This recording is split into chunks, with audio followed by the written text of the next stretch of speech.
এবার তোমাদের সাথে শেয়ার করব মাম্পির বিয়ের বিকেলবেলা। কারণ হচ্ছে বিকেলবেলা আমরা রেডি হয়ে চলে গিয়েছিলাম মাম্পিদের বাড়ি, আর ওখান থেকে চলে গিয়েছিলাম আমরা শ্যামনগর মন্দিরে। কারণ ওদের বিয়েটা হয়েছিল শ্যামনগর মন্দিরে, দেখো দেখতেই পাচ্ছ। আর ওখান থেকে আমরা মানে চলে গিয়েছিলাম ভেতরের মন্দিরটা, কারণ ওদের ওই সময় একটা স্লট বুকিং ছিল। তো সেই রকমই দেখো, এই যে ভিতরে পৌঁছে গেছি। আর এইখানে দেখো জায়গাটা এরকম ভাবে একটা রুম, আর এখানটা এরকম সাজানো ছিল। আর ওদেরকে বসিয়ে দেওয়া হলো। আর মন্দিরটা মানে বিয়ে বিয়ে যেরকম মন্দিরে হয় 15-20 মিনিট সেরকমই হয়েছে, মানে যেগুলো মেন মেন কাজ সেগুলোই জাস্ট করা হয়েছে। মালা বদল, সিঁদুর দান, কন্যাদান, আর অগ্নি সাক্ষী করে ওই 7 পাকে যেটা ঘোরে ওটাই মেনলি। তো এই যে দেখো এখানে মালা বদল হচ্ছিল, সিঁদুর দান হচ্ছিল, এক এক করে যে মেন মেন রিচুয়ালস গুলো হয় সেগুলো এখানে করা হয়েছিল।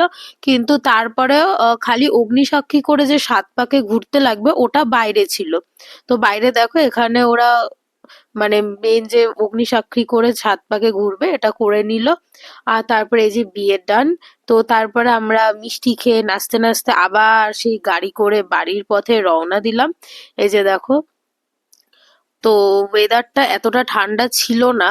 তো এই যে দেখো ওয়েদারটাও বেশ ভালো ছিল। তো প্রচন্ড মজা করে বাড়ি আসলাম। এবার আসার পরে দেখো এখানে আশীর্বাদ করে নিচ্ছে, আর আমাদের জামাইবাবু এতটাই কিপটে যে আমরা গেট ধরেছিলাম তাও এখনো পর্যন্ত টাকা পাইনি।